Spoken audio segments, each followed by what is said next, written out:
Hello अस्सलाम वालेकुम। मेरी आवाज़ आ रही है सबको?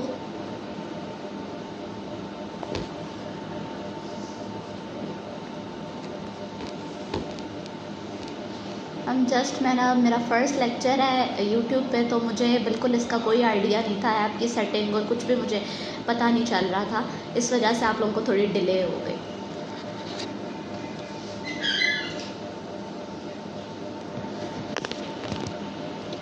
चलें हम लोग स्टार्ट करते हैं। बिस्मिल्लाहिर्रहमानिर्रहीम। आप लोग कमेंट्स करते रहिएगा ताकि मुझे पता चलता रहे। हमने कल पढ़ा था अपने जो है ना थर्ड पेपर के 55 MCQs कर लिए थे। अभी हमारे पास पेज नंबर 171 है और उसका MCQ हमारे पास 56 है। ठीक है, तो इसमें हम क्या देख रहे हैं कि a patient with HB 15, oxygen content of the haemoglobin is 20 ml, alveolar partial pressure of oxygen is 40, Venus oxygen is 15, what type of hypoxia is this. ठीक है, तो इसमें जो हमारा पार्शियल प्रेशर ऑफ ऑक्सीजन है वो 40 है। तो हमें जो है ना इसमें पता चल रहा है कि क्या है, हाइपोक्सिया वाली कंडीशन है, जिसमें पार्शियल प्रेशर ऑफ ऑक्सीजन जो होता है वो हमारा लो होता है। हाइपोक्सिया की जैसे आप लोगों को पता है जो है ना 4 टाइप्स होती हैं, hypoxic hypoxia, anaemic hypoxia, stagnant hypoxia और हिस्टोटॉक्सिक हाइपोक्सिया। तो जो हाइपोक्सिक हाइपोक्सिया उसके अंदर पार्शियल प्रेशर ऑफ ऑक्सीजन जो होता है वो हमारा लो होता है। एनीमिक हाइपोक्सिया के अंदर हीमोग्लोबिन का कंटेंट कम होता है। जो हमारा स्टेगनेंट हाइपोक्सिया है उसके अंदर हमारा क्या होता है कि हमारा ब्लड फ्लो जो होता है ना वो डिस्टर्ब होता है, जैसे कोई शॉक वाली कंडीशन हो सकती है, कार्डियक फेलियर वाली चीज़ हो सकती है। और उसके अलावा हिस्टोटॉक्सिक हाइपोक्सिया है जिसके अंदर HB प्रोड्यूस तो हो रहा होता है लेकिन वो हमारे टिश्यूज़ जो होते हैं वो यूटिलाइज़ नहीं कर रहे होते, although partial pressure of oxygen भी नॉर्मल होता है लेकिन despite of that tissues are unable to utilise it. तो इसकी एग्जांपल क्या होती है, जो हमारी साइनाइड पॉइजनिंग होती है। फिर इसके बाद हमारा 57 MCQ है, a patient develop fatigue and pallor on CBC she has MCV 115 and MCHC 30। On inquiry patient told that in the past she had undergone gastrectomy 4 years बैक। Now what is the treatment option in this patient. तो ये जो है हमारे पास क्या है कि MCV है 115। MCV नॉर्मल कितना होता है, 80 to 100 होता है। तो अगर 100 से ऊपर है तो वो कौन सा है, मैगेलोब्लास्टिक एनीमिया है, 115 है यहाँ पे। और साथ में उसकी गैस्ट्रेक्टमी की भी हिस्ट्री है, तो उसको क्या हुआ है, मैगेलोब्लास्टिक एनीमिया डेवलप हुआ है। मैगेलोब्लास्टिक एनीमिया जो डेवलप हुआ होता है उसके अंदर हमारे पास क्या चीज़ होती है कि हमारा MCV काउंट जो होता है वो रेज्ड होता है। और गैस्ट्रेक्टमी के बाद फिर हम लोगों ने क्या देना होता है, इंजेक्टेबल विटामिन B12 होता है जो कि हमारी ऑप्शन में होता है।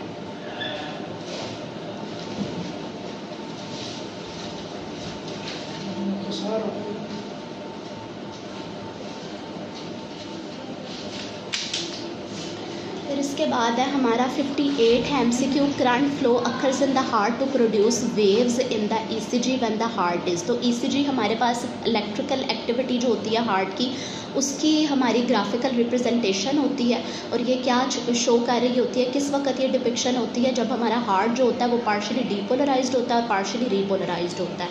Partially depolarised and partially polarised, तो ये ऑप्शन E इसका करेक्ट है। फिर 59 हमारा है, patient had history of the recurrent bleeding and haemolytic anaemia most likely pathology is. तो इसके अंदर क्या होता है कि जब हमारी रिकरेंट ब्लीडिंग होती है और हीमोलिटिक एनीमियाज होते हैं तो जो हमारा कॉज होता है वो विटामिन C की डेफिशिएंसी होती है, यानी कि एस्कॉर्बिक एसिड डेफिशिएंसी होती है।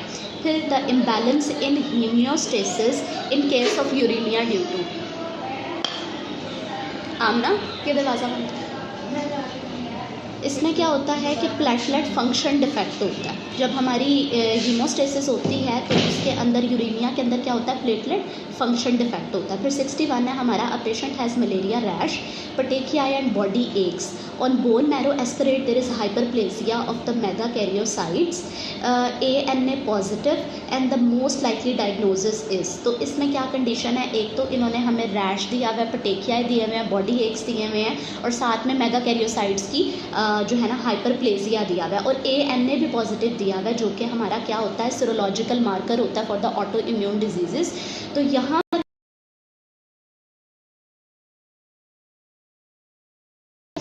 SLE की ही है एक डायग्नोसिस, और उसके अंदर क्या उसकी हीमाटोलॉजिकल मैनिफेस्टेशन है इम्यून थ्रोम्बोसाइटोपिनिया। फिर हमारा 62 है, in burn patient there is fever, bleeding, diathesis and hypotension. ये वाला जो एक ट्राइएड बन रहा है जिसमें फीवर है, ब्लीडिंग, डायथीसिस है और साथ में हाइपोटेंशन है, इसमें हमारा कौन सा होता है डायग्नोसिस? DIC होता है, डिसेमिनेटेड इंट्रावेस्कुलर कोएगुलोपैथी होती है। फिर उसके बाद है follicular carcinoma of the thyroid feature. तो फॉलिकुलर कार्सिनोमा थायराइड के मेनली 4 कार्सिनोमा होते हैं, पेपिलरी होते हैं, फॉलिकुलर होते हैं, मेटास्टेटिक होते हैं, एनाप्लास्टिक होते हैं। तो उसके अंदर जो हमारा ये वाला होता है फॉलिकुलर कार्सिनोमा, इसकी करैक्टरिस्टिक होती है कि इसका डिस्टेंट मेटास्टेसिस होता है, और जब इसका डिस्टेंट मेटास्टेसिस होता है तो उसके अंदर हमारे पास वो किसके थ्रू होता है? मोस्टली उसके अंदर हेमाटोजेनस स्प्रेड होता है, वेस्क्यूलर इन्वेजन के थ्रू होता है।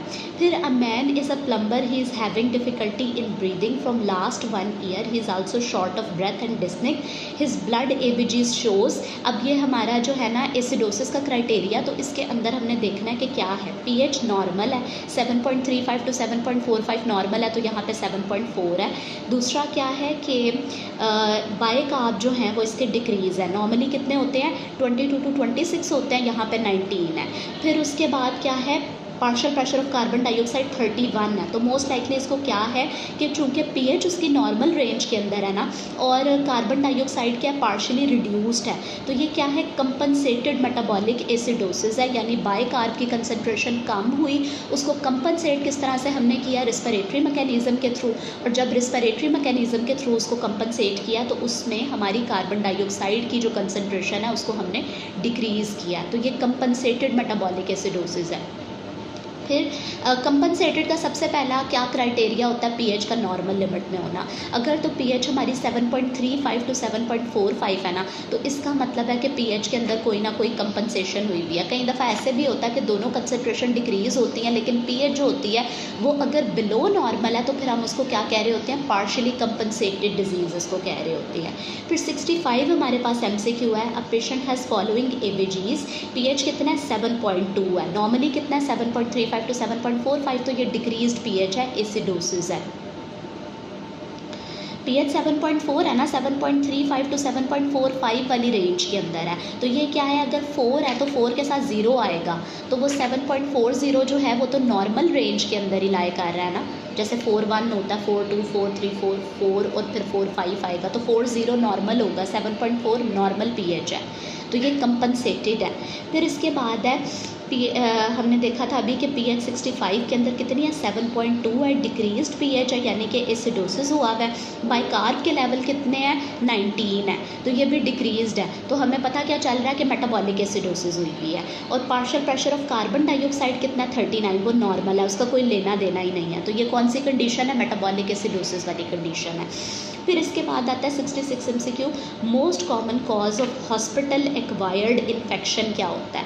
हॉस्पिटल एक्वायर्ड इन्फेक्शन का सबसे कॉमन कॉज क्या होता है? स्टाफ होता है हमारा। ये जो स्टाफ नर्सेज वगैरह और बाकी चीज़ें होती हैं, इनको बुरा कुछ कहना नहीं होता, लेकिन सिर्फ आप लोगों ने अपने लिए याद रखना है कि जो हॉस्पिटल का स्टाफ है ना वो रिक्वायर्ड है हॉस्पिटल एक्वायर्ड इन्फेक्शन के लिए, स्टाफ और ये हमारा रिस्पॉन्सिबल होता है। फिर most common cause of the hospital ये हो गया हमारा 67 है, which of the following is the closely related with the pharmacokinetics. तो जब हम जनरल फार्मा को पढ़ रहे होते हैं वहाँ पे 2 चीज़ें आ रही होती हैं, एक फार्माकोडायनामिक होती हैं और एक इफेक्ट होता है ड्रग के ऊपर। तो बॉडी ड्रग के साथ क्या करती है? जब वो एंटर होती है उसको मेटाबोलाइज करती है, उसको एब्जॉर्ब करवाती है, उसको एक्सक्रीट करवाती है। कम्युनिटी एक्वायर्ड नमोनिया जो है उसका मोस्ट कॉमन कॉज हमारा स्ट्रेप्टोकोकस नमोनिया होता है ना, और हॉस्पिटल एक्वायर्ड में स्टाफ ऑरियस होता है। फिर इसके बाद फार्माकोकाइनेटिक्स की हमने बात की कि वो एक्सक्रीशन ऑफ द ड्रग्स के साथ रिलेटेड है। फिर इसके बाद 68 हमारा MCQ है, 2 weeks after sore throat child presents with haematuria, hypertension and mild proteinuria, likely organism for causing infection. ठीक है, तो इसमें कौन सा हमारा होता है? गैस के निमोनिक से याद रखना है, ग्रुप A स्ट्रेप्टोकोकस। अगर हमारे पास जो है ना कोई इस तरह की हिस्ट्री या कोई सॉर थ्रोट की या कोई स्किन इन्फेक्शन की हिस्ट्री है और उस उसके 1 to 2 वीक्स के बाद अगर हमारी कोई रीनल मैनिफेस्टेशंस हैं जैसा कि हीमाचूरिया वगैरह है और प्रोटीन यूरिया है, तो वो क्या होता है, वो पोस्ट स्ट्रेप्टोकोकल ग्लोमेरुलोनेफ्राइटिस होता है, PSGN। एक इसकी मोस्ट कॉमन प्रेजेंटेशन होती है हमारा जो कोला कलर्ड यूरिन होता है। तो इसके अंदर हमारा पॉजिटिव ऑर्गेनिज्म कौन सा होता है, ग्रुप ए स्ट्रेप्टोकोकस होता है। फिर 69 है हमारा ट्रिफाइन बायोप्सी। ट्रिफाइन बायोप्सी किसके लिए हम करवाते हैं, ट्रिफाइन बायोप्सी हम एप्लास्टिक एनीमिया के लिए करवा रहे होते हैं। फिर उसके बाद होता है 70, a young man of 30 years having kyphoscoliosis in which respiratory muscle weakness observed, decreased respiration results due to which of the following. तो इस तरह की जो स्ट्रक्चरल डिजीज़ हैं जैसा कि काइफोस्कोलियोसिस हमारे पास होती है, उसके अंदर हमारा क्या होता है कि हमारी वाइटल कैपेसिटी डिक्रीज़ हो जाती है। वो रिस्ट्रिक्टिव लंग डिजीज़ होती हैं कि जब इस तरह के कोई स्केलेटल डिफेक्ट्स होते हैं तो उनके अंदर हमारी ये जो वर्टिब्रल कॉलम है उसकी डेविएशन हो जाती है, और हॉरिजॉन्टल भी मतलब लैटरल भी हो सकती है और एंटीरियर पोस्टीरियर भी हो सकती है। तो वो क्या करती है, लंग को कंप्रेस करती है, उसको फोर्सफुल उसकी इंस्पिरेशन और एक्सपिरेशन नहीं होने दे रही होती। तो वाइटल कैपेसिटी में आता ही क्या है कि forceful expiration after forceful inspiration. एक दफ़ा आपने डीपली इंस्पायर किया, फिर उस वॉल्यूम को लंग के अंदर रिटेन किया, फिर उसके बाद फोर्सफुल एक्सपिरेशन किया। तो इसके अंदर क्या चीज़ें आ रही होती हैं, एक तो इंस्पायरेटरी रिजर्व वॉल्यूम आता है, एक एक्सपायरेटरी रिजर्व वॉल्यूम आता है, और साथ में इसके रेजिडुअल वॉल्यूम आता है, तो सॉरी टाइडल वॉल्यूम आता है। ठीक है, तो ये हमारी वाइटल कैपेसिटी होती है जिसमें चार चीज़ें आती हैं, inspiratory reserve volume, expiratory reserve volume और टाइडल वॉल्यूम। ये चार चीज़ें मिलकर वाइटल कैपेसिटी को बना रही होती हैं और वो हमारी डिक्रीज़ होती है काइफोस्कोलियोसिस के अंदर। फिर इसके बाद 71 MCQ है, immovable joint separated by the ligaments and membranes. ठीक है, तो जो हमारे इमूवेबल जॉइंट्स होते हैं ये कौन से होते हैं, सिन आर्थरोसिस होती है। ठीक है, फिर उसके बाद है CSF absorb bye which of the following. ठीक है, तो CSF हमारा कहाँ पर होता है, हमारे वेंट्रिकल्स के अंदर होता है। वहाँ पे उनके कुछ लाइनिंग सेल्स होते हैं, एपेंडाइमल सेल्स, वो CSF को प्रोड्यूस करते हैं। फिर CSF की प्रोडक्शन होती है और इसकी एब्जॉर्प्शन होती है। एब्जॉर्प्शन में A से याद रखना, एब्जॉर्प्शन होती है, और A से हमारे अरेकनॉइड ग्रेन्युलेशंस होती हैं, अरेकनॉइड विलाए होते हैं जो कि इसको एब्जॉर्ब करते हैं। फिर deep peroneal nerve run between, ठीक है, first and second toe space के दरमियान में हमारी डीप पेरोनियल नर्व जो होती है, पैरों वाली पेरोनियल नर्व होती है, वो फर्स्ट और सेकंड के अंदर रन कर रही होती है। अच्छा, ड्रेनेज होती है ड्यूरल वीनस साइनसेस के थ्रू, और एब्जॉर्प्शन होती है अरेकनॉइड विलाए के थ्रू। इन दोनों में डिफरेंस है। ठीक है, एब्जॉर्प्शन अरेकनॉइड विलाए के थ्रू होती है और ड्रेनेज होती है, क्योंकि मेन जो हमारा वेस्कुलर ड्रेनेज होता है ना वो ड्यूरल वीनस साइनसेस के अंदर होता है। डी से ड्रेनेज है, डी से ड्यूरल वीनस साइनसेस है, ए से एब्जॉर्प्शन है, ए से अरेकनॉइड विलाए हैं। ठीक है, आप लोग भी जो किसी को क्वेश्चन है, कोई क्यूरीज हो रही हैं, चूँकि हम इंटरेक्ट नहीं कर सकते उस तरह से माइक अनम्यूट करके, तो आप लोग अपना कमेंट में ज़रूर टाइप करें, जिसको जो भी कोई मसला आ रहा है तो हम जो है ना देख लेते हैं। फिर हमारे पास आता है कि 74, the part of the brain responsible for anxiety, emotion and rage. ठीक है, तो एंजाइटी, इमोशन और रेज जो हमारे इमोशंस के लिए कौन सा पार्ट ब्रेन का रिस्पॉन्सिबल होता है, बताएं कमेंट्स में। Thiopental action terminated in 15 minutes. ठीक है, तो हमारा जो थायोपेंटल होता है ये कौन से वाला होता है, हमारा एनेस्थेटिक ड्रग है, और उसका उन्होंने मैकेनिज़्म ऑफ एक्शन पूछा था कि उसकी टर्मिनेशन कितने टाइम में हो रही होती है, तो उसकी जो होती है ना वो 15 मिनट के अंदर वो टर्मिनेट हो जाता है बॉडी से, और उसका क्या मैकेनिज़्म होता है कि उसकी रीडिस्ट्रीब्यूशन होती है टिश्यूज़ के अंदर। Excellent excellent. अमेगडाला होता है जो हमारा रिस्पॉन्सिबल होता है इमोशंस को कंट्रोल करने में। फिर इसके अलावा 76 है हमारा, an old man collapsed and his ECG shows atrial rate of the 75 and ventricle rate of 35 ppm, abnormal P and Q waves, what is the cause. तो अगर हमारा एट्रियल रेट डिफरेंट है, वेंट्रिकुलर रेट डिफरेंट है, तो इसमें क्या चीज़ होती है कि दोनों अपने अपने रेट के ऊपर जो है ना कॉन्ट्रैक्ट कर रहे हैं, उनकी कोई सिमेट्री नहीं है आपस में, और कोई इम्पल्स ट्रांसमिशन नहीं हो रही है, दोनों पागल हुए हुए हैं, तो वो एडम स्टोक्स है। ठीक है, एडम स्टोक्स है। एक्सेलेंट। फिर उसके बाद आता है how can we assess the synthetic function of the liver. Liver का हमें सिंथेटिक फंक्शन कैसे पता चलता है कि लिवर जो होता है ना ये हमारे प्रोटीन्स बना रहा होता है, जितने भी हमारे प्लाज्मा प्रोटीन्स होते हैं, मेनली एल्ब्यूमिन बना रहा होता है, तो सीरम एल्ब्यूमिन लेवल से हम लोग असेस करते होते हैं। फिर 78 a patient is having rhinosinusitis and nasal polyps with the fungus invading lamina propria, excessive endothelial damage and having non septate hyphae. जब नॉन सेप्टेट होते हैं तो दो होते हैं हमारे म्यूकर और राइजोपस, जब सेप्टेट होते हैं तो एस्परजिलस होता है, और नॉन सेप्टेट में भी अगर एंडोथीलियल इन्वेजन है, एंडोथीलियल डैमेज है तो म्यूकर होता है। Good to go. फिर हमारा आता है यूरोरेक्टल सेप्टम। यूरोरेक्टल सेप्टम क्या करता है कि इसके नेम में ही शो हो रहा होता है। हमारे पास इस तरह की एनाटमी होती है। सबसे आगे अगर हम एंटीरियर पे देखें तो हमारा ब्लैडर होता है, उसके बाद हमारा वजाइना होता है, और उसके बाद हमारा जो होता है ना ये पोस्टीरियर मोस्ट होता है। अगर इंटीरियर कर ले हम ब्लैडर है, इंटरमीडिएट कर ले तो हमारे जो है ना जेनिटल विजरास आ जाते हैं, और पोस्टीरियरली हमारा रेक्टम आ जाता है। तो इन दोनों चीज़ों के दरमियान में जो एक बाउंड्री लाइन है ना, जैसे मैं अगर इस पेन से ड्रॉ करूँ तो ये चीज़ है, दो आपकी हैं, एक आपका ब्लैडर हो गया, एक आपका जेनिटल रीजन हो गया। इसको आपने यूरो के अंदर इंक्लूड कर दिया, और पीछे ये जो मेरा थंब है ये रेक्टम को रिप्रेजेंट कर रहा है। इसके दरमियान में आप ये समझ लें बॉल पॉइंट जो है ना वो एक बाउंड्री लाइन है। तो ये जो बाउंड्री लाइन है ये कौन बना रहा होता है, ये हमारा बना रहा होता है यूरोरेक्टल सेप्टम, जिसने हमारे जो यूरोजेनिटल विजरास होते हैं उनको रेक्टम से सेपरेट करना होता है। तो रेक्टम और यूरोजेनिटल साइनस को सेपरेट कौन सा करता है, यूरोरेक्टल सेप्टम करता है। फिर उसके बाद आता है माइनर सलाइवरी ग्लैंड्स की नर्व सप्लाई क्या होती है, तो ये हमारी फेशियल नर्व होती है। फिर सलाइवरी ग्लैंड का एक और क्वेश्चन आता होता है कि कौन सा ऐसा ऑर्गन, कौन सा ऐसा ग्लैंड है बॉडी के अंदर जिसकी जो है ना ड्यूअल होती है नर्व इनर्वेशन, सिंपैथेटिक भी होती है, पैरासिम्पैथेटिक भी होती है, लेकिन वो एक दूसरे के एंटागोनिस्टिक नहीं होते, बल्कि वो दोनों एक दूसरे के फंक्शन को पोटेंशिएट कर रहे होते हैं। फिर उसके बाद ये होता है 81 deep palmar arch bleed after trauma of the child, what should be done to stop bleeding. ठीक है, डीप पामर आर्च जो होती है ये हमारे पास किससे बन रही होती है आगे, तो अगर हम ऊपर अपनी पूरी सर्कुलेशन को देखें ना, अगर हम अपने शोल्डर से स्टार्ट करें तो सबसे पहले जो outer border of the first rib होता है, यहाँ पे जो हमारी सबक्लेवियन होती है वो लेटर ऑन एक्सिलरी में शिफ्ट हो जाती है, ये जो हमारी अपर आर्म की होती है।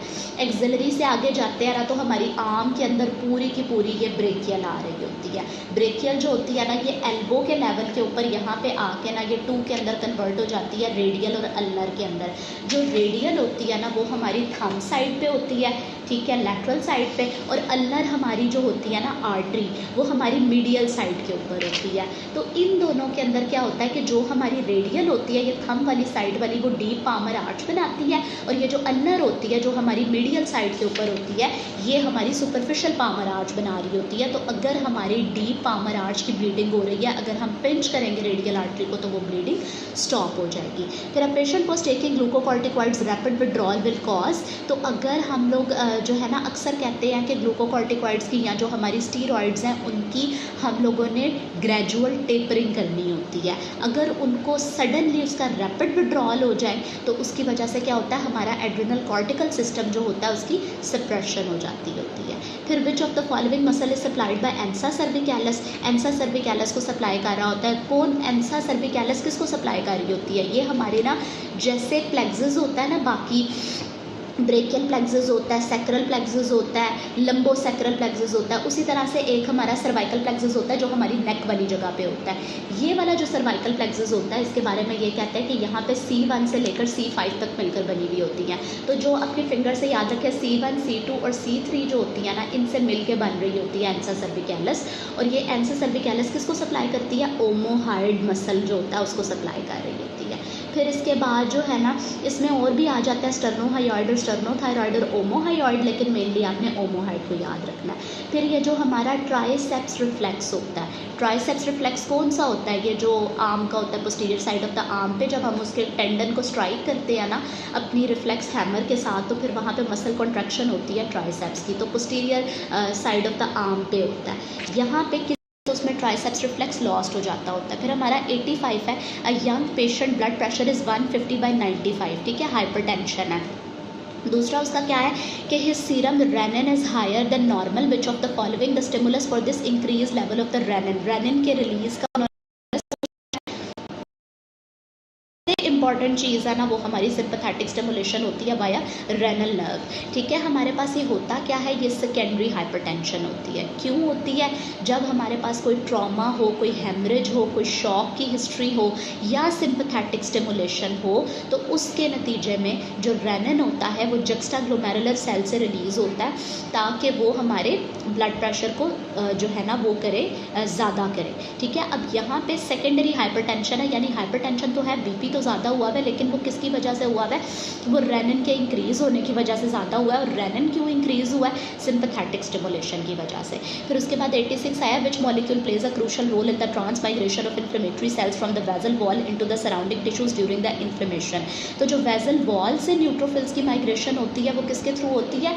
वो हमारी ट्रांस माइग्रेशन जो होती है उसमें पीकॉक लाइक मूवमेंट होती है। तो मॉलिक्यूल कौन सा होता है? पी कैम होता है जी। पीकॉक लाइक मूवमेंट है, हल्का हल्का वो जो पोर्स है, जो स्पेसेस है, इंटरवेस्कुलर स्पेसेस, वहाँ से उसने बिल्कुल इस तरह घूम घूम के आहिस्ता आहिस्ता निकल रहे होना है, तो वो हमारे पास पीकॉक लाइक मूवमेंट होती है जो पी कैम करवा रहा होता है। फिर 87 है, child has posterior fracture to the elbow and loss sensation on the little finger which ligament और टेंडन वॉज रप्चर्ड। ठीक है, तो अगर एल्बो को पोस्टीरियर फ्रैक्चर हुआ है तो उसके अंदर हमारा कौन सा जो है ना वो लिगामेंट है जो कि इन्वॉल्व है, जिसकी वजह से क्या हुआ है कि अब हमारी लिटिल फिंगर वाली जो साइट है वहाँ पे सेंसेशन लॉस हो गई है। तो वो कौन से वाला है? वो है हमारा अल्नर कोलेटरल लिगामेंट। ठीक है, ये जो हमारी है कोनी, इसका जो मीडियल एस्पेक्ट है एल्बो का, उसकी जो पोस्टीरियर सरफेस है ना, यानी पोस्ट्रोमीडियल सरफेस आप कह लें, यहाँ से कौन सी गुजर रही होती है? नर्व, अल्नर नर्व गुजर रही होती है। और अल्नर नर्व को सप्लाई करती है? Medial part of the hand को सप्लाई करती है, हाइपोथिनार वेस्टिंग ये करती है। तो अगर लिटिल फिंगर की सेंसेशन लॉस है और ट्रॉमा किसका हुआ है?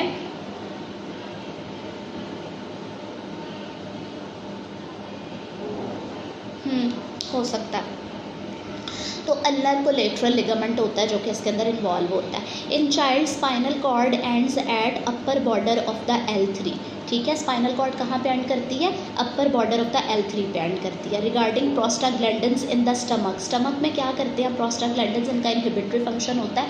इन्होंने म्यूकोजा को प्रिवेंट करना होता है और जो है ना म्यूकोजा को प्रोटेक्ट किस तरह से करना होता है? HCl को इनहिबिट करके, क्योंकि HCl एसिड तो है, वो एसिडिक इन्वायरमेंट एक प्रोवाइड कर रहा है पेप्सिनोजन को पेप्सिन के अंदर कन्वर्ट करने के लिए और जो है ना हमारे प्रोटीन्स की डाइजेशन के लिए, लेकिन वो सेल्फ स्टमक म्यूकोजा के लिए डेंजरस है।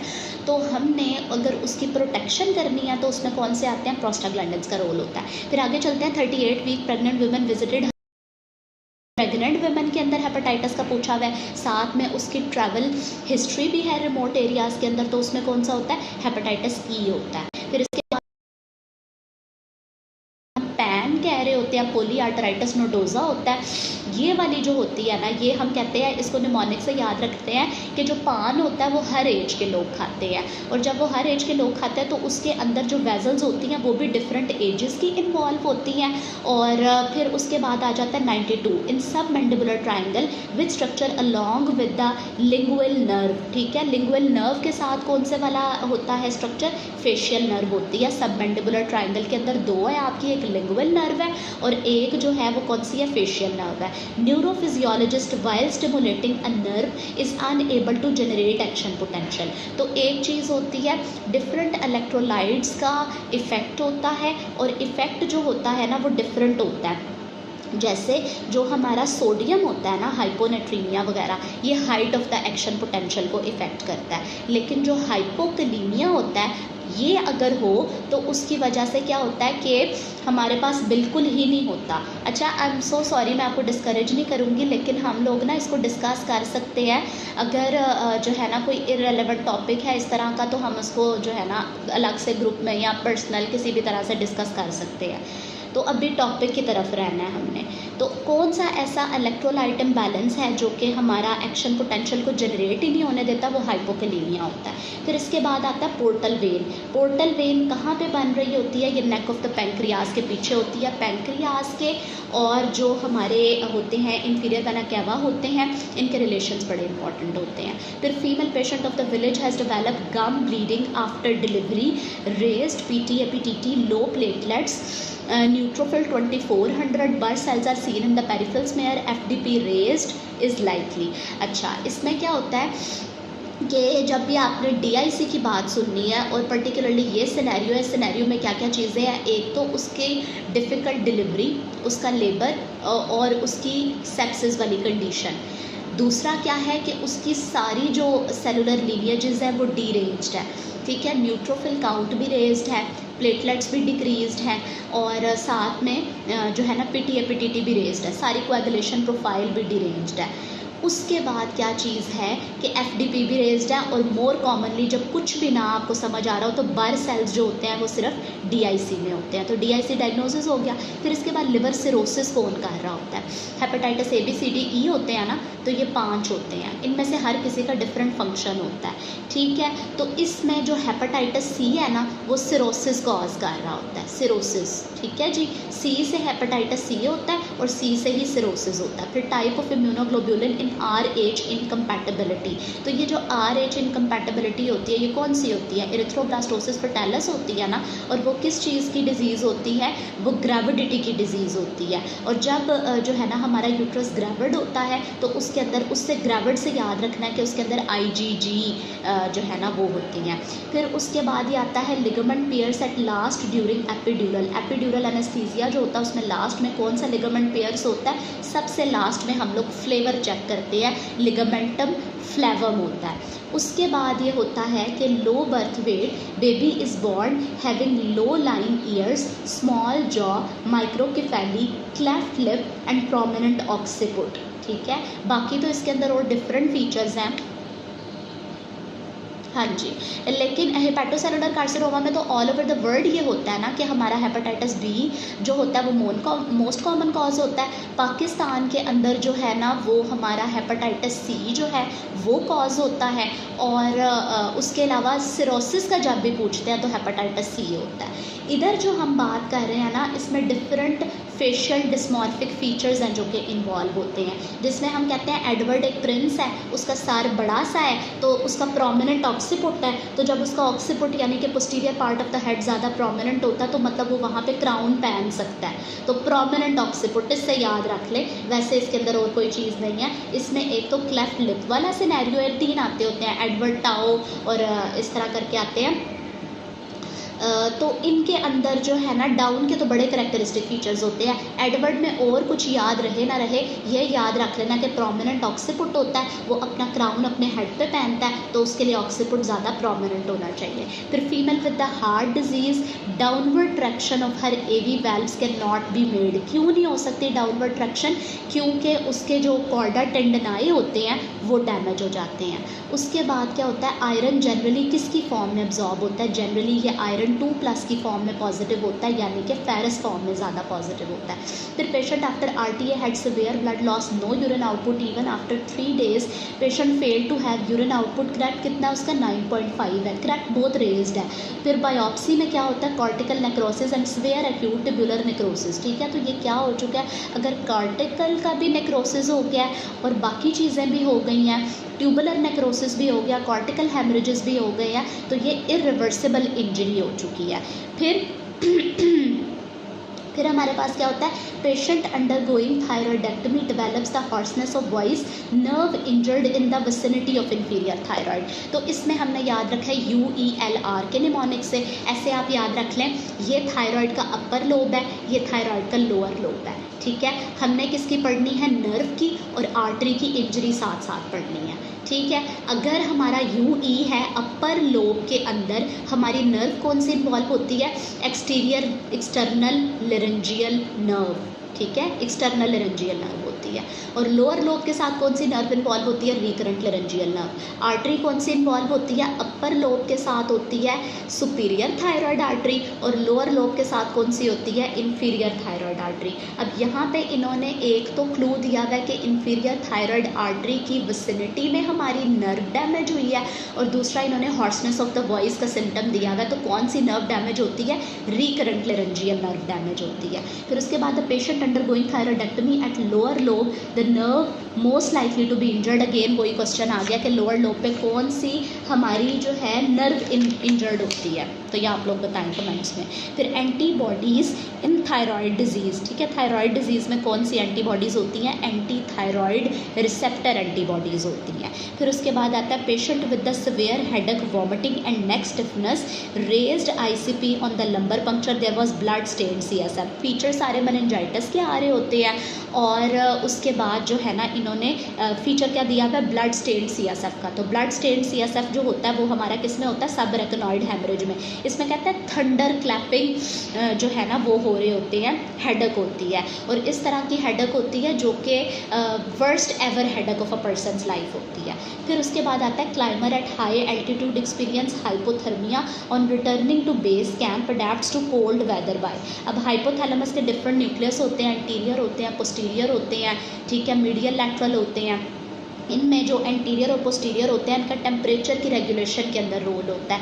एंटीरियर एसी से याद रखना है, कूलिंग करवा रहा होता है। पोस्टीरियर जो होता है वो हीट जनरेशन करवा रहा होता है। तो अब अगर कोई सोल्जर है जो कि हमारे पास ऊपर हाइट से वापस आया है तो उसके अंदर क्या होगा, हाइपोथर्मिया उसको हुआ था, उसके अंदर हीट जनरेशन होगी, कोल्ड है, स्टिमुलस ऑफ सेक्रीशन। तो कौन से वाला, हाइपोथैलेमस का न्यूक्लियस इन्वॉल्व है, पोस्टीरियर हाइपोथैलेमस है।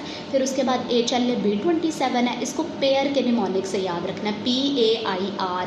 ये HLA-B27 जो है इम्यूनो के अंदर ये रिलेटेड होता है, किस चीज़ के साथ, P से आपने याद रखना है सोरिएटिक आर्थराइटिस होता है, A से आपने याद रखना है एनकाइलोजिंग स्पॉन्डिलाइटिस होता है, I से याद रखना है कि IBD डिजीज़ होती है, और R से क्या होता है, रिएक्टिव आर्थराइटिस होता है। ये चार चीज़ें हैं जो कि HLA-B27 के साथ एसोसिएटेड होती हैं, और उसके अंदर भी यहाँ पे ऑप्शंस के अंदर इन सारों में से पेयर में से क्या है, हम एनकाइलोजिंग स्पॉन्डिलाइटिस को ज़्यादा प्रेफर करते हैं। Pair PAIR, psoriasis, ankylosing spondylitis, IBD और रिएक्टिव आर्थराइटिस। फिर उसके बाद 109 है patient with alcoholic hepatitis with the Mallory bodies. Mallory bodies के अंदर उन्होंने पूछा कि इंटरवोवन स्ट्रक्चर्स कौन से होते हैं, हम क्या कहते हैं, इंटरमीडिएट फिलामेंट्स कह रहे होते हैं, ठीक है। Liver cirrhosis patient develop oedema, ठीक है। तो जब एडीमा डेवलप होता है लिवर की डिजीज़ के अंदर तो वो किसकी वजह से होता है, decrease plasma colloid osmotic pressure की वजह से हो रहा होता है। और वो क्यों होता है, क्योंकि लिवर जो होता है ना वो हमारा नहीं बना रहा होता, एल्ब्यूमिन नहीं बना रहा होता, इस वजह से ऑनकोटिक प्रेशर डिक्रीज होता है। जब ऑनकोटिक प्रेशर डिक्रीज हो रहा होता है तो फिर जो है ना हमारे पास, अच्छा इसमें से पेयर में से कोई भी चीज़ आ जाती है आप उसको लिख देंगे, लेकिन अगर सोरिएटिक आर्थराइटिस और एनकाइलोजिंग है तो उसमें से एनकाइलोजिंग को प्रेफर कर देना, सिंपल इज़ दैट। लिवर जो है वो हमारे पास क्या करता है, प्रोटीन्स नहीं बनती इसमें, तो यहाँ पे एडीमा क्यों होता है, हमने तीन चीज़ें पढ़ी थी। एक जो हमारी ट्रांसयूडेटिव इफ्यूजन का कॉज होती है, इसमें एक तो आपने तीन चीज़ों को याद रख लेना है, एक लिवर की पैथोलॉजीज़, एक किडनी की पैथोलॉजीज़, एक जो है वो हार्ट वाली जो होती हैं।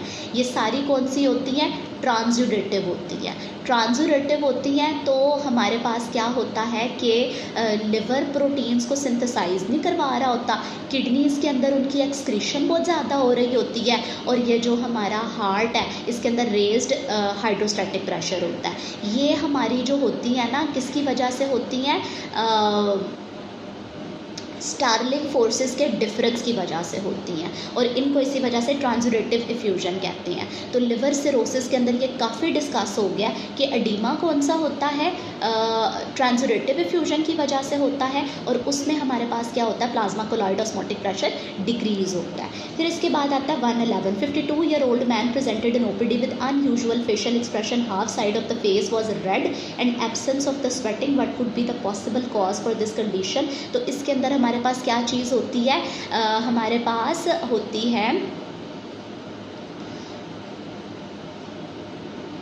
सर्वाइकल सिंपथेटिक चेन का डैमेज होता है, ठीक है। फीचर्स कौन से आ रहे हैं, एक तो abnormal one side of the face जो है वो रेड हुई हुई है, और दूसरा उसके अंदर क्या है, एब्सेंस ऑफ द स्वेटिंग है। तो ये कौन सी चीज़ होती है, सिंपथेटिक के फीचर्स होते हैं स्वेटिंग करवाना। तो स्वेटिंग एब्सेंट है, फेस रेड है, तो सर्वाइकल सिंपथेटिक चेन जो है इप्सिलेटरल उसका डैमेज होता है। फिर उसके अलावा 112 है, patient on the ATT with the big toe swelling most likely due to. तो ये जो है ना पाँव से याद रखना है और पेन से याद रखना है। पाँव में जब पेन होती है ना तो वो किसकी वजह से होती है, गाउट की वजह से। और उसमें कौन से वाली हमारी एटीटी ड्रग होती है, ये एटीटी जो ड्रग होती है, एंटी ट्यूबरकुलस ड्रग्स, ये बहुत ज़्यादा फ्रीक्वेंटली पूछी जा रही होती हैं। तो इनके साइड इफ़ेक्ट्स होते हैं। राइप के निमोनिक से आपने याद रख लेना है रिफेम्पसिन, आइसोनियाजिड, पायराजीनामाइड और इथम्ब्यूटॉल, ठीक है, RIPE, रिफेम्पसिन, आइसोनियाजिड, पायराजीनामाइड और इथम्ब्यूटॉल। और इसमें चूँकि P से पायराजीनामाइड होता है, P से ही पाँव होते हैं और P से ही हमारे पास पेन होती है। तो पाँव में पेन होती है, गाउट होता है, पहले वाला जो फर्स्ट बिग टो होता है उसकी स्वेलिंग होती है। फिर इसके बाद आता है 113 में क्या होता है, VMA in the urine seen in, ठीक है। तो VMA क्या होते हैं, ये विनाइल मंडेलिक एसिड्स होते हैं। ये क्या होता है, ब्रेक डाउन प्रोडक्ट्स और मेटाबॉलिक प्रोडक्ट्स होती हैं कैटेकोलामीन्स की। तो ये किस में रिलीज होती है, फियोक्रोमोसाइटोमा में। फिर उसके बाद a child is only on the fast food presented with the pallor at lethargy HB 8.5 MCV 120 which deficiency is he likely have, ठीक है। तो अगर MCV रेज्ड है हमारा, ठीक है, मैगेलोब्लास्टिक एनीमिया है, HB चूँकि कम है तो हमने एनीमिया कह दिया, MCV चूँकि रेज्ड है तो मैगेलोब्लास्टिक एनीमिया है। साथ में वो क्या है, फास्ट फूड्स पे है। तो जब वो फास्ट फूड्स पे होता है तो फॉलिक एसिड की डेफिशिएंसी होती है, ठीक है। ये वाला स्ट्रिक्टली सिनेरियो आ रहा होता है कि आप patient is strictly on the folic acid fast food, तो उसके अंदर क्या चीज़ होती है, जो फास्ट फूड पे होता है उसके अंदर फॉलिक एसिड की डेफिशिएंसी होती है। बाकी फीचर्स भी उन्होंने मैगेलोब्लास्टिक के दिए हुए हैं, जिसके अंदर एक most common cause folic acid deficiency होती है। फिर स्पाइना बाइफिडा क्यों होता है, ये जो न्यूरल ट्यूब डिफेक्ट्स होते हैं ये भी फोलेट की डेफिशिएंसी की वजह से होते हैं। फिर इसके बाद आता है 16 year old female presents with hypertension and increasing weight, which of the following features would be most suggestive of the Cushing syndrome. अच्छा, कुशिंग सिंड्रोम के अंदर हाइपरटेंशन भी होती है, वेट गेन भी होता है, लेकिन एक इसका कौन सा फीचर होता है जो दूसरे से सेपरेट कर रहा होता है, इसके अंदर एब्डोमिनल स्ट्राया बन रहे होते हैं, सेंट्रल ओबेसिटी होती है। फिर उसके बाद क्या होता है, which of the following paraneoplastic syndrome is associated with oat cell carcinoma. बार बार ये आ रहा होता है, चाहे स्मॉल सेल कार्सिनोमा कह लें चाहे ओट सेल कार्सिनोमा कह लें, इनके साथ पैरानियोप्लास्टिक सिंड्रोम होता है। और वो जो पैरानियोप्लास्टिक सिंड्रोम होता है वो हमारे पास किस चीज़ के लिए होता है, कौन सा होता है, उसके अंदर ACTH रेज हो जाता है। कुशिंग हार्ट भी कहते हैं, क्योंकि इसके अंदर जब इसकी कंस्ट्रक्शन होती है स्केलेटल मसल की तो ये पंप कर रहा होता है blood back to the heart. Peripheral heart भी कहते हैं सोलियस को। और दूसरा ये हमारी सोल का मसल है, तो इसके अंदर मतलब उसके अंदर भी इसके टेंडन्स रन कर रहे होते हैं। तो इसके अंदर क्या होती है, नर्व सप्लाई टिबियल नर्व होती है। सोलियस की क्या ब्लड सप्लाई, क्या नर्व सप्लाई है, टिबियल नर्व। टिबियल नर्व किसको सप्लाई करती है, सोलियस को। फिर इसके बाद आता है 120 patient sustained injuries in RT and then presented with the gait problem on examination. He was asked to stand on his left leg while doing so his right pelvis sinks, which of the following is most probably damage, ठीक है। अब हमारे पास क्या होता है, एक होता है टेस्ट जिसे हम कहते हैं ट्रेंडेलनबर्ग टेस्ट, ठीक है। हमारे जो बटक्स रीजन होती है वहाँ पे 3 मसल्स होते हैं। ग्लूटियस मैक्सिमस होता है सबसे बड़े वाला मसल, और 2 मसल्स होते हैं जो कि पेयर के अंदर होते हैं, ग्लूटियस मीडियस होता है और मिनिमस होता है। ये वाले जो दोनों मसल्स होते हैं ये हिप की एबडक्शन करवाते हैं। और जब हम लेग को सपोर्ट करते हैं ऑन द वन साइड, तो जो ऑपोजिट कॉन्ट्रालेटरल साइड होती है उसकी सिंकिंग को प्रिवेंट करते हैं। तो अगर एक बंदा खड़ा हुआ है या चल रहा है और उसके अंदर क्या हो रहा है, अब जैसे ये बंदे का कहा है कि ये लेफ्ट लेग पे खड़ा हुआ है तो इसकी राइट पेल्विस जो होती है ना वो सिंक कर जाती है। तो जहाँ पे पेल्विस ठीक होती है ना वहाँ पे गिरती है।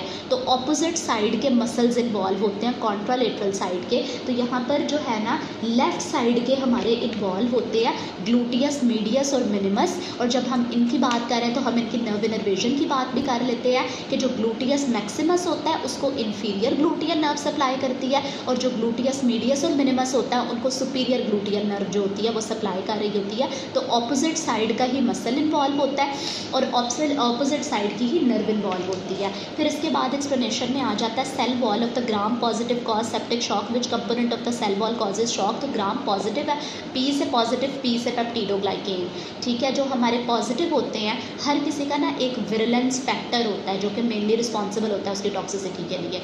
जैसा कि ग्राम नेगेटिव के अंदर एंडोटॉक्सिन्स आ जाते हैं और ग्राम पॉजिटिव जो होती है उसके अंदर कौन से आते हैं, पेप्टिडोग्लाइकेन या एक्सोटॉक्सिन्स होते हैं जो कि रिस्पॉन्सिबल होते हैं। फिर PAH is use to measure plasma flow, ठीक है। रीनल प्लाज्मा फ्लो को मेजर करने के लिए हमारा para amino hippuric acid use हो रहा होता है। तो उसकी क्या लॉजिक है, उसकी ये है कि it is filtered and secreted not reabsorb, ठीक है। तो ये हमें प्लाज्मा फ्लो ओवरऑल बता रहा होता है क्योंकि ये रीअब्जॉर्ब नहीं होता जी। फिर उसके बाद होता है female from Africa presented with lethargy, joint pains and leg ulcers, ठीक है। अफ्रीका से ट्रैवल हिस्ट्री की पेन है और ट्रैवल हिस्ट्री है और साथ में पेन भी है, और कहाँ पर है, लेग के अंदर है। लेग के अंदर कैसी है, एक तो पेन्स है, दूसरा अल्सर्स है। तो कौन से वाली कंडीशन है यहाँ पर, हमारा सिकल सेल एनीमिया है। और सिकल सेल एनीमिया के भी जो क्राइसिस होते हैं ना आगे, तो उसके अंदर जो वेजो ऑक्लूसिव क्राइसिस होते हैं उनके अंदर क्या होता है, वेजल्स की जो होती है ना, लिम्स की जो वेजल्स होती है उनकी ओक्लूजन हो जाती होती है, तो सिकल सेल एनीमिया हो जाता है। फिर features of acid fast bacilli in TB का जो होता है वो एसिड फास्ट बेसिलाई होता है जिसके लिए हम स्पुटम AF भी करा रहे होते हैं। तो ये जो होता है इसकी क्या करेक्टरिस्टिक होती है कि इसके अंदर माइकोलिक एसिड प्रेजेंट होता है। फिर एमनियोसेंटेसिस, ठीक है, ये हमने निमोने किया था कैम कॉर्ड 11, 15, 20। तो हमारे पास जो है ना, हम CVS सैम्पलिंग 11 वीक पे करवाते हैं, एमनियोसेंटेसिस 15 वीक पे करवाते हैं और कॉर्डोसेंटेसिस 20 वीक पे करवाते हैं। लेकिन कोई भी टेस्ट हम 10 वीक से पहले नहीं करवा सकते, मिनिमम कौन सा है, 11 वीक, ठीक है। 10 वीक से पहले बार बार यही पूछ रहे होते हैं कि 10 वीक से पहले हम कौन सा टेस्ट है एमनियोसेंटेसिस को हम कब नहीं करवा सकते, तो हम उसको 10 वीक से पहले नहीं करवा सकते। फिर उसके बाद हमारा जो नॉर्मल हीमोग्लोबिन होता है उसके अंदर 2 चेन्स होती हैं, 2 अल्फ़ा एंड 2 बीटा चेन्स होती हैं। तो इसके अंदर नॉर्मली जो एडल्ट हीमोग्लोबिन होता है उसके अंदर अगर 2 अल्फ़ा और 2 गैमा चेन्स हैं तो वो किसके अंदर होती हैं, वो हमारे फीटल हीमोग्लोबिन के अंदर होती हैं। फिर यूट्राइन आर्टरीज जो होती हैं ना उनका फॉर्म, तो उस दौरान यूरेटर हमारा डैमेज होता है। जो भी गायनेकोलॉजिकल सर्जरीज होती हैं उनके अंदर यूरेटर का डैमेज मोस्ट कॉमन होता है। तो हिस्टेक्टमी करते हुए यूट्राइन आर्टरीज की लाइगेशन के वक्त ये डैमेज हो जाती है हमारी। फिर girl come with increased fatigability with increased pigmentation on all body and splenomegaly having HB 8.1, MCV 58, MCHC 38 and ferritin 2000।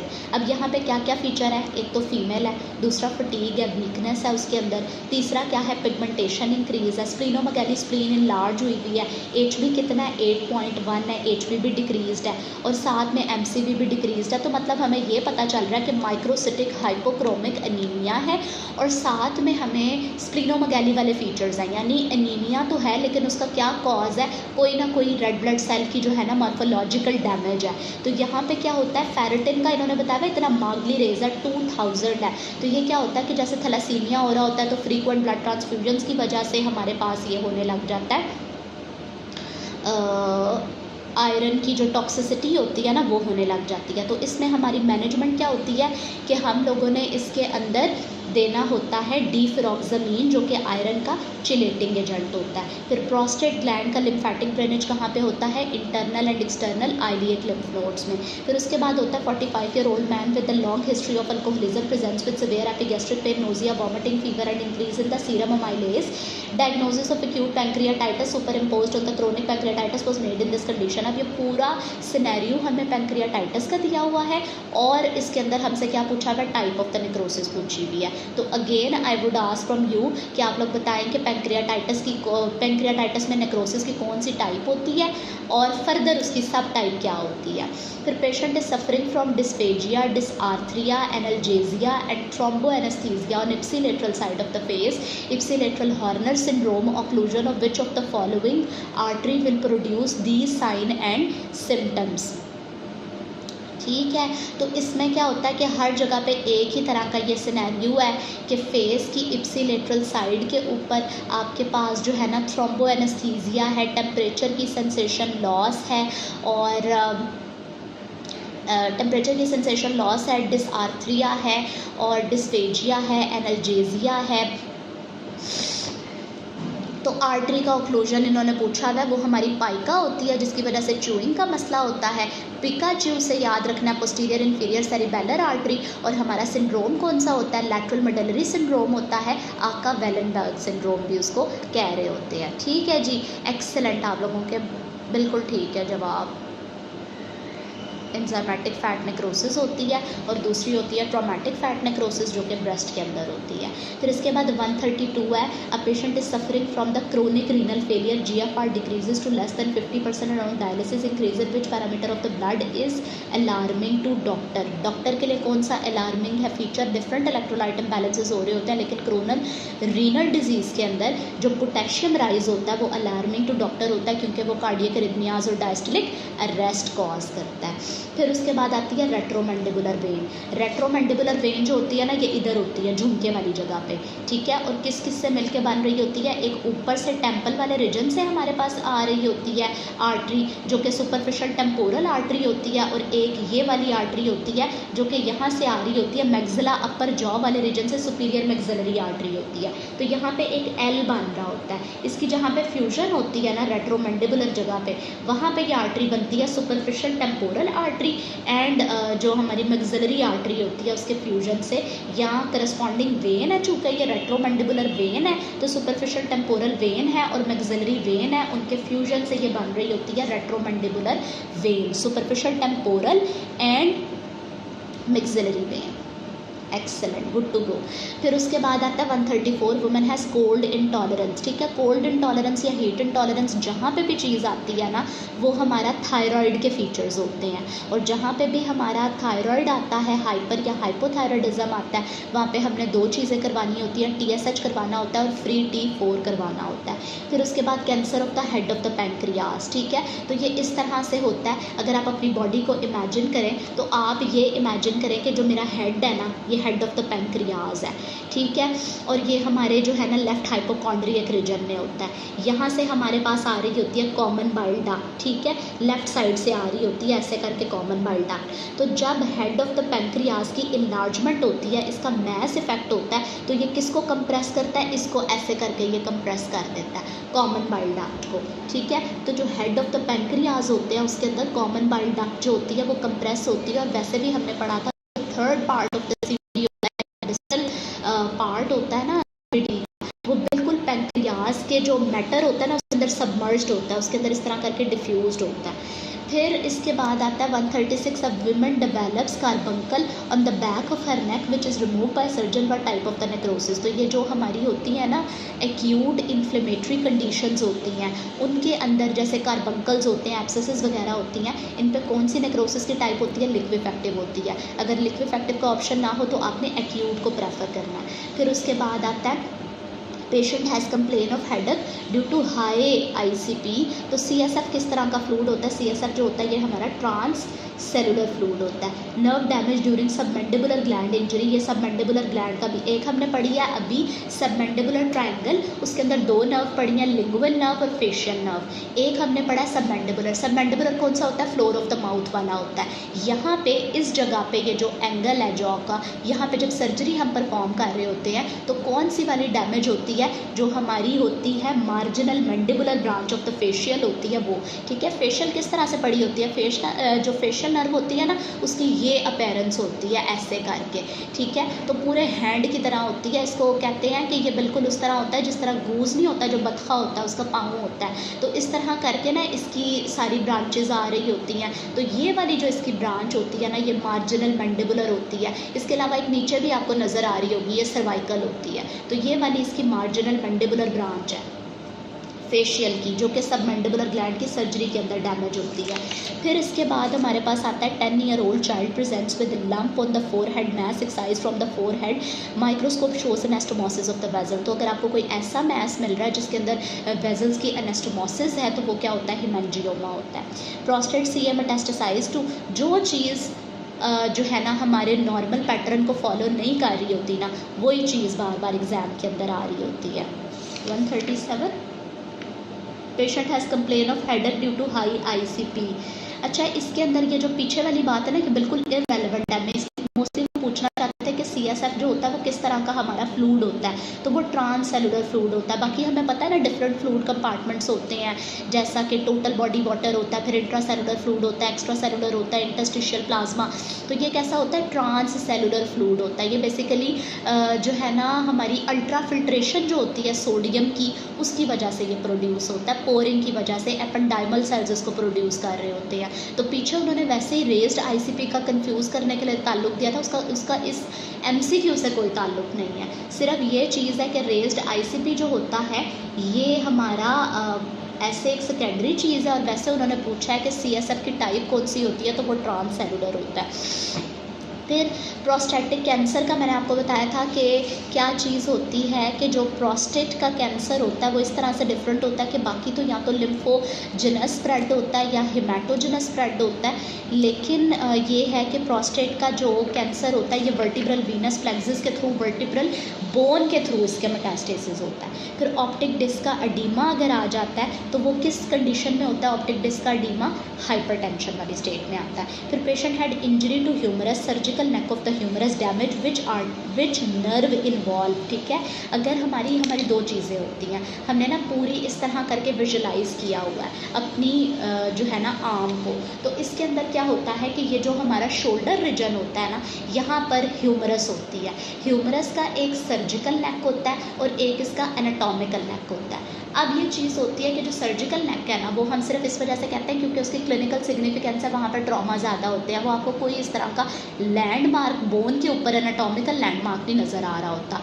दूसरा होता है anatomical neck of the humerus का फ्रैक्चर। इनके अंदर कौन सी नर्व होती है, surgical neck of the humerus का जब भी फ्रैक्चर होता है ना, तो जो शोल्डर जॉइंट होता है इसकी हमारी एंटीरियर डिसलोकेशन हो जाती होती है। जब एंटीरियर डिसलोकेशन होती है तो यहाँ पे कौन सी नर्व हमारी लाइक आ रही होती है, एक्सिलरी नर्व का डैमेज होता है, और उसकी वजह से ना एक बड़ा करेक्टरिस्टिक फीचर आ रहा होता है। वैसे तो ये आपकी ये जो आर्म है पूरी, इसकी लैटरल क्यूटेनियस इनर्वेशन होती है, लेकिन यहाँ पे अक्सर आपने देखा होगा शोल्डर की टिप में जो हमारे होते हैं ना सोल्जर्स या आर्मी के जो लोग होते हैं काम करने वाले, उनको यहाँ पे एक बैज मिलता होता है, या कोई जो है ना इस तरह की उनको स्लॉट से मिलती है जो कि उनके रैंक को शो कर रही होती है, उसे रेजिमेंट्स बैच कहते हैं। तो इसके अंदर ये कहते हैं हम एक्सिलरी की जो अपर जो हमारा शोल्डर का अपर लैटरल पार्ट होता है वहाँ पे, या एंट्रोलेटरल पार्ट जो होता है वहाँ पे रेजिमेंट्स बैज वाली जो होती है ना वो चीज़ वहाँ पर आ रही होती है। फिर which of the following is the benign tumour among these. ठीक है,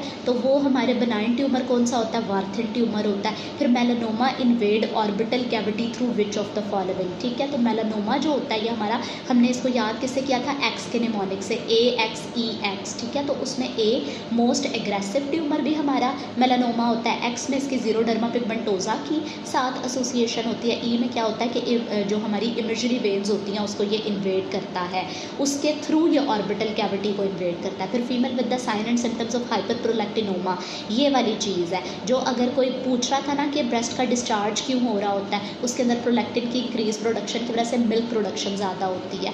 और दूसरी ये चीज़ होती है पिट्यूटरी का ये एडिनोमा है ना, तो पिट्यूटरी के ग्लैंड ज़्यादा प्रोड्यूस हो रहे होते हैं जिनमें प्रोलैक्टिन ज़्यादा प्रोड्यूस हो रहा होता है।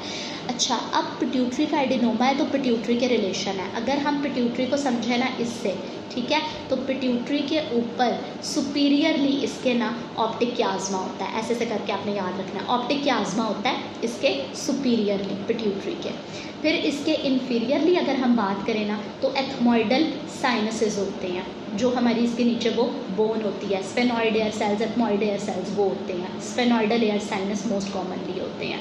एंटीरियरली अगर इसके बात करें तो आई से ऑप्टिक नर्व एंटीरियरली आ रही होती है। जो ऑप्टिक क्याज्मा जब इसका साइज़ ज़्यादा होता है, ये बड़ा होता है, तो ये ऑप्टिक क्याज्मा को कंप्रेस करता है और हमारी फील्ड ऑफ विजन कंस्ट्रिक्ट हो जाती है दोनों तरफ से, बाई टेम्पोरल हेमिनोपिया, हमें इतनी चीज़ें सिर्फ नज़र आ रही होती हैं। ठीक है जी, तो ये ऑप्टिक नर्व को कंप्रेस करता है अगर इसकी एंटीरियर एक्सटेंशन हो ना, जैसे इन्होंने बताया हुआ कि growth of this tumour anteriorly will compress with structure optic nerve. फिर उसके बाद first line immunity against virus and tumour के अगेंस्ट कौन से होते हैं, नेचुरल किलर सेल्स होते हैं। फिर patient climbed a peak with heavy bag on his shoulder, after that he develop loss of adduction of the arm with loss of flexion at the elbow and loss of extension at the wrist, ठीक है। Most likely damage occurs to which of the following, ठीक है जी। इसमें हमारा पूरा upper part of the brachial है क्योंकि मल्टीपल नर्व्स की इन्वॉल्वमेंट है। जब आपके पास शोल्डर की एडक्शन लॉस होती है, ठीक है, तो उसके अंदर और loss of flexion at elbow, यहाँ पे कौन सी होती है, मस्कुलोक्यूटेनियस होती है। साथ में आपकी रिस्ट के ऊपर एक्सटेंशन लॉस हो गई है तो रिस्ट ड्रॉप हो गया, ये कौन सी होती है, रेडियल होती है। तो हमारे पास मल्टीपल नर्व्स की इन्वॉल्वमेंट है, ठीक है। अपर part of the brachial plexus है, कौन सा केस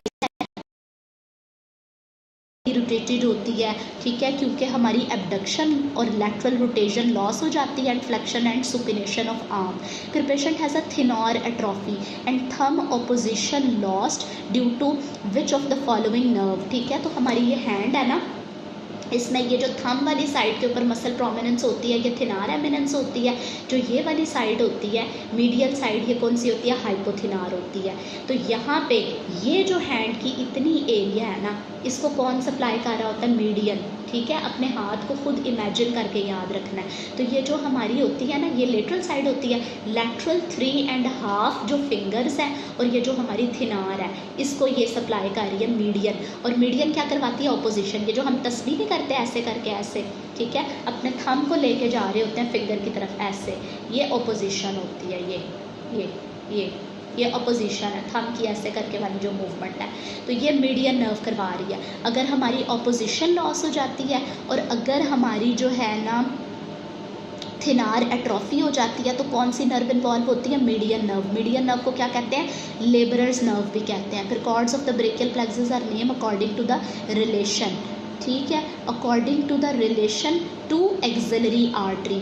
ये जो हमारी होती है ना कॉर्ड्स होती हैं, लैटरल कॉर्ड होती है, पोस्टीरियर कॉर्ड होती है, तो ये किसके रिलेशन में होती है, एक्सिलरी आर्टरी के रिलेशन के साथ होती हैं ये, ठीक है। यानी एक्सिलरी आर्टरी के जो लैटरली है वो लैटरल कॉर्ड हो गई, ठीक है, उसके जो पोस्टीरियरली है वो पोस्टीरियर कॉर्ड हो गई। फिर yeast species that are resistant to echinocandins, कौन सी होती है, कैंडिडा ऑरिस होती है। फीचर्स ऑफ सेरिबेलर लीजन क्या होता है, इसने बैलेंस को मेंटेन करना होता है, और अगर इसकी जो है ना वो लॉस हो जाए, कोई लीजन आ जाए, तो उसके अंदर क्या होता है, इनएबिलिटी टू मेंटेन पोस्चर होती है। फिर उसके बाद क्या आता है हमारे पास 152 है, child presented with the supra pubic swelling which gets wet mostly and child also has epispadias pubic bone deformity, what is the cause, इसके अंदर इनकम्प्लीट कॉर्डल क्लोजर होता है ऑफ द क्लोएकल मेम्ब्रेन। फिर उसके बाद आती है राइट ओवेरियन वेन, ठीक है। Right ovarian when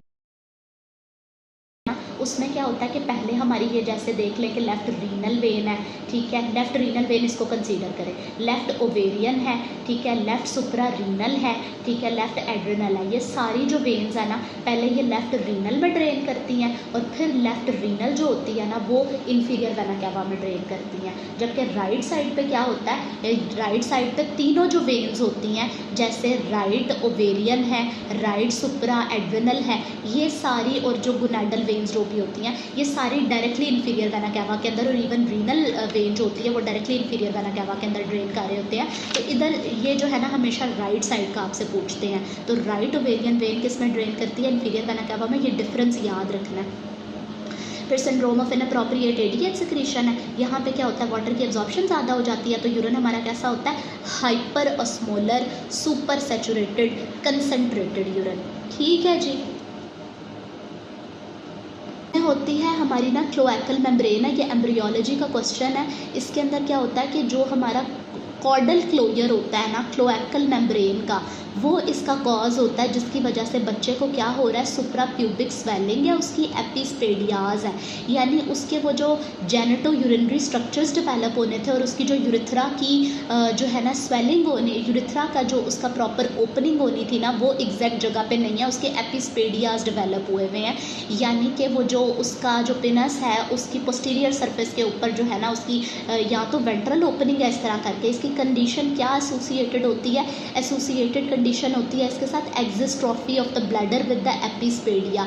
associated condition is inguinal hernia, cryptorchidism में हम वोल्फियन डक्ट भी कहते हैं, पोर्स होते हैं, वो फ्यूज यूज़ नहीं किया, जिसकी वजह से क्या हो रहा है, यूरिन की अब लीकिंग हो रही है, सुप्रा प्यूबिक, और बच्चे के अंदर वेटिंग हो रही है, और उसके अंदर एपिस्पेडियाज डेवलप हो रहे हैं जो कंजेनिटल डिफेक्ट हैं, और मल्टीपल इसके साथ और स्ट्रक्चरल एबनॉर्मेलिटीज़ एसोसिएटेड है, जैसे क्रिप्टोरकाइडिज्म, इंग्वाइनल हर्निया, हाइपोस्पेडियाज। ठीक है, और ये एपिस्पेडियाज और किसके साथ एसोसिएटेड, मोस्टली वेट रहती है और साथ में एपिस्पेडियाज भी हैं, तो उसकी जो क्लोएकल मेम्ब्रेन है, उसकी जो कॉर्डल क्लोयर है वो नहीं हो पाया। Syndrome of inappropriate ADH secretion में हम ये कह रहे थे कि जब एडीएच की इंक्रीज होती है उसकी ऑस्मोलैरिटी कम हो जाती है। जब सीरम की ऑस्मोलैरिटी जो होती है वो कम हो जाती है क्योंकि सारा पानी अंदर चला गया, तो पीछे यूरिन के अंदर क्या रह गया, सिर्फ सॉल्ट्स वगैरह रह गए, और जब सिर्फ सॉल्ट्स वगैरह रह जाते हैं तो फिर हमारा यूरिन बहुत ज़्यादा कंसनट्रेटेड होता है, बहुत ज़्यादा सुपर सैचुरेटेड होता है, बहुत ज़्यादा हाइपर ऑस्मोलर होता है। उसकी ऑस्मोलैरिटी नॉर्मली अगर 280 to 290 है ना, तो उसकी 300, 600, 1200 तक इवन पहुंची हुई होती है, तो इसके अंदर हाइपर ऑस्मोलर यूरिन होता है। फिर regarding sensitivity of the test क्या होता है, सेंसिटिविटी का क्या मतलब होता है कि सेंसिटिविटी उन लोगों को आइसोलेट करती है कि जिनकी अंदर डिजीज़ भी प्रेजेंट होती है और उनका टेस्ट भी पॉजिटिव होता है, ट्रू पॉजिटिव वो होते हैं। फिर उसके बाद कार्सिनोमा का जेनेटिक कॉज क्या होता है, carcinoma having genetic causes, genetic cause में जीरोडर्मा पिगमेंट है कि जिनका जेनेटिक कॉज भी है, फिर वो इनहेरिटेड भी है, वो जीरोडर्मा पिगमेंटोजा होता है जिसके साथ कोई ना कोई जेनेटिक कॉज एसोसिएटेड होता है साथ में। फिर after a marathon race a person loss 2 litre of the sweating, he drinks 2 litre of the water. ठीक है, स्वेटिंग हुई तो वाटर भी गया, इलेक्ट्रोलाइट्स भी गए, तो उसकी जो ICF है उसका वॉल्यूम ज़्यादा होगा। ठीक है, इसकी प्रेफरेंस में ये चीज़ आती है कि इसको लिख लेना है, ICF का वॉल्यूम इंक्रीज़ होता है, वो ग्रेटर है देन द ICF की ऑस्मोलैरिटी कम होती है, is greater than ICF greater than ECF की वॉल्यूम डिक्रीज करता है, is greater than decreased ECF osmolarity. मैं इसको रिपीट कर देती हूँ, increase ICF volume is greater than decreased ICF osmolarity is greater than increase ECF volume is greater than decreased ECF osmolarity. इसी pattern में याद रखना, ये तीनों चीज़ें हो रही होती हैं, जो वॉल्यूम और ऑस्मोलैरिटी के चेंजेस हैं वो ICF में भी आ रहे होते हैं, वो ECF में भी आ रहे होते हैं। ठीक है, और इसी पैटर्न के अंदर अगर आपके पास ऑप्शन के अंदर ICF का वॉल्यूम भी है, उसकी ऑस्मोलैरिटी भी है, तो आपने वॉल्यूम को प्रेफर करना है, उसको सेलेक्ट कर लेना है। इस तरह प्रेफरेंस वाइज इसको याद रखना है, ICF का वॉल्यूम, फिर उसकी ऑस्मोलैरिटी, फिर ECF का वॉल्यूम, फिर ECF की ऑस्मोलैरिटी, इस तरीके से। Patient diagnosed with early AIDS, what effect will be seen in a biopsy of the lymph node of the patient। ठीक है, तो पेशेंट की lymph node में क्या होता है, उसकी फॉलिक्यूलर हाइपरप्लेजिया होता है। फिर हमारा जो एंड डायस्टोलिक वॉल्यूम है ये किस चीज़ पर डिपेंड करता है, वीनस रिटर्न पर डिपेंड करता है। फिर उसके बाद क्या होता है, ड्यूशेन मस्कुलर डिस्ट्रॉफी, जिसे हम DMD भी कह रहे होते हैं, ये क्या होता है, एक्स लिंक्ड डिसऑर्डर होता है। फिर उसके बाद क्या होता है, 20-year young boy presented with the fever, headache, vomiting, is having neck stiffness and Altered mental status. जब अल्टर्ड मेंटल स्टेटस है, हेल्यूसिनेशंस भी हैं साथ में कोई ब्रेन ईटिंग पैरासाइट भी है, तो क्या कॉज होगा हमारे पास, जल्दी से बताएं कमेंट में। फिर उसके बाद आता है peptic ulcer pain carried by, peptic ulcer की पेन कौन कैरी कर रहा होता है, ग्रेटर स्प्लैंक्निक नर्व कर रही होती है। Appendicitis pain is referred to which area, ये हमारी अम्बलाइकस के एरिया तक रेफर्ड होती है। सुन रहे हैं आप लोग, सब लोग हैं प्रेजेंट, सब लोगों ने रिस्पॉन्ड करना है साथ साथ। ठीक है, एक्टिव रहे, मुझे भी पता चले लोग प्रेजेंट हैं कि नहीं हैं। ब्रेन ईटिंग पैरासाइट कौन सा होता है, जो कि ऑल्टर्ड मेंटल स्टेटस और हेल्यूसिनेशंस कॉज कर रहा होता है, साथ में हमारे जो है ना वो भी फीचर्स आ रहे होते हैं। नाइग्रा फॉल्स से याद रखना है, नाइग्रा फॉल्स। ठीक है जी, ठीक है, एक्सेलेंट। समझ आ रही है, अभी तक कोई मसला तो नहीं हो रहा, कोई हो रहा है तो वो बताते जाएं साथ साथ, फिर हम उसको देखते हैं। नाइग्रा फॉल से हमने याद रखना है इसको, और निग्लेरिया फोलेरी होता है, एक्सेलेंट, निग्लेरिया फोलेरी होता है। फिर उसके बाद आती है हाइपर सैचुरेटेड वाली बात, आगे आएगी। वैसे ADH जो होता है ना, ये हमारा जब वाटर को एब्जॉर्ब करता है ना, तो हमारे सल्यूट्स भी होते हैं ब्लड के अंदर और सॉल्वेंट भी होता है। जब इसने पूरा वाटर एब्जॉर्ब कर लिया तो पीछे क्या रह गया, जैसे हम किसी चीज़ को फ़िल्टर कर रहे होते हैं, तो फ़िल्टर करके क्या होता है कि जब हम पानी सारा निकाल देते हैं और पानी सारा जार के अंदर चला जाता है, तो पीछे क्या रह जाता है, सॉल्ट्स रह जाते हैं। तो वाटर सारा एब्जॉर्ब हो गया ब्लड के अंदर, और पीछे क्या रह गया, यूरिन के अंदर, वो हमारी हमारे रह गए, सिर्फ सॉल्ट्स रह गए, तो वो बहुत ज़्यादा सैचुरेटेड हो गया, तो सैचुरेटेड हो जाता है, जो है ना यूरिन हाइपर सैचुरेटेड होता है। फिर उसके बाद पेप्टिक अल्सर पेन जो होती है, इसके अंदर कौन सी हमारी नर्व होती है, ग्रेटर स्प्लांक्निक नर्व होती है, ठीक है। अपेंडिसाइटिस का पेन कहाँ पे होता है, पैराम्बलाइकल रीजन के अंदर होता है, अम्बलाइकस के ऊपर होता है, T10 का लेवल होता है इसके ऊपर। फिर उसके बाद हमारे पास कौन सी चीज़ आती है, after road traffic accident patient having talk but making no sense and unable to understand something damage to which area. अच्छा, ये बड़े कमाल के एरियाज़ हैं, स्पीच वाले एरियाज़ होते हैं, एफेजियाज करवा रहे होते हैं अगर इनकी कोई लिजन हो जाए, दो तरह के होते हैं, सेंसरी एफेजिया होता है, मोटर एफेजिया होता है और ग्लोबल एफेजिया होता है। सेंसरी एफेजिया के अंदर क्या मसला होता है कि उसके अंदर होता है वर्निक्स एरिया इन्वॉल्व होता है, उसका डैमेज हो जाता है, सुपीरियर टेम्पोरल रीजन पे होता है यहाँ पे, ठीक है। तो इधर क्या होता है कि हम इधर जो है ना अपनी टर्बन पहन रहे होते हैं, जो पगड़ी पहन रहे होते हैं, तो वो सुपीरियर टेम्पोरल रीजन होता है, जो वर्निक्स रीजन होता है, जो सेंसरी एफेजिया कर रहा होता है। तो इसमें क्या होता है कि हमारे पास वो बंदा बोल इस तरह करके चीज़ें बोलेगा कि जिनकी कोई सेंस नहीं बनेगी लेकिन बहुत फ्लुएंट स्पीच होगी। दूसरा होता है ब्रोकाज एरिया। ब्रोकाज एरियाज़ में आप कंसीडर कर लें जो फ्रंट होता है हमारे फेस का, उसमें हमारे जो लिप्स होते हैं वो लोअर एरिया में होते हैं, तो वो फ्रंटल होता है, इन्फीरियर फ्रंटल रीजन के अंदर होता है।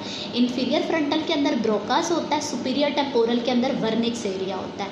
जब ब्रोकास की कोई लीजन होती है मोटर एफेजिया होता है, जब वर्निक्स की कोई एरिया होती है तो सेंसरी, वर्निक्स की कोई लीजन होती है तो सेंसरी एफेजिया होता है, ठीक है जी। ब्रोकन माउथ से याद रखना है ब्रोकाज एफेजिया। और दूसरा आपने ये याद रखना है कि उसके अंदर बंदा जो है ना उसकी बहुत फ्लुएंट स्पीच नहीं होगी, वो ठहर ठहर के बोल रहा होगा, टूटे फूटे लफ्ज़ होंगे उसके। तो यहाँ पे इन्होंने पूछा हुआ है कि वो बोल तो रहा है बड़ा फ्लुएंटली लेकिन उसकी सेंस नहीं बन रही, तो उसको सेंसरी एफेजिया। और उसके अंदर रीजन कौन सा इन्वॉल्व है, सुपीरियर टेम्पोरल वर्निक्स एरिया। फिर प्राइमरी फ्लेक्सर हमारे नेक का कौन सा होता है, स्टर्नोक्लीडोमास्टॉइड। ये जब हम अपनी नेक को ऑपोजिट साइड पर टर्न करते हैं ना अगेंस्ट रेजिस्टेंस, ये वाला जो हमारा टेंडन होता है ना जो सबसे ज़्यादा प्रोमिनेंट होता है, यहाँ से अराइज कर रहा होता है और नीचे तक हमारे स्टर्नम और क्लेविकल तक जा रहा होता है, ये हमारा स्टर्नोक्लीडोमास्टॉइड मसल होता है ये वाला, और ये हमारा प्राइमरी फ्लेक्सर होता है नेक का, ठीक है जी। फिर उसके बाद आता है which lymphoid organ has a paracrine action. Paracrine action किसका होता है, थाइमस का पैराक्राइन एक्शन होता है। फिर उसके बाद आता है regarding parathyroid gland which of the following is correct, ठीक है। पैराथायरॉयड ग्लैंड में क्या होता है कि इसकी जो सिक्रीशन होती है वो प्योरली एसएनएस होती है। 3 ग्लैंड्स होते हैं, सबलिंगुअल होते हैं, सबमैंडिबुलर होते हैं, पेरोटिड होते हैं। सबलिंगुअल की प्योरली म्यूकस होती हैं, सबमैंडिबुलर की मिक्स्ड होती हैं और पेरोटिड की प्योरली सीरस सिक्रीशन होती हैं।